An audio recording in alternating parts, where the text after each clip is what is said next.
আসসালামু আলাইকুম রহমতুল্লাহ। রাজহাঁসের মাংস আল্লাহর অশেষ নিয়ামত, আলহামদুলিল্লাহ। চিতই পিঠা দিয়ে রাজহাঁসের মাংস, এটা ছিল আজ সকালের নাস্তা। আলহামদুলিল্লাহ আলহামদুলিল্লাহ।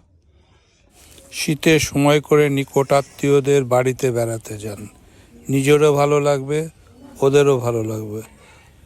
আত্মীয়স্বজনের সঙ্গে মিশা ইসলামের একটা অংশ এবং ওদের খোঁজখবর নেওয়াও আপনার দায়িত্ব। দেশ বিদেশ অনেক ঘোরা হলো, আসুন আমরা এবার নিজের দেশের ভিতর ঘুরি এবং আমাদের কৃষ্টি কালচারকে বিশ্বের দরবারে তুলে ধরি।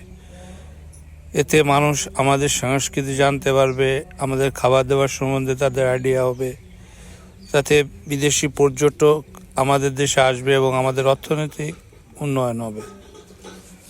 আশা করি আমার কথাগুলো আপনাদের বিবেচনায় রাখবেন। আসুন সবাই মিলে আমরা এই কাজটা করি এবং বিশ্বের দরবারে আমাদের দেশটাকে তুলে ধরি।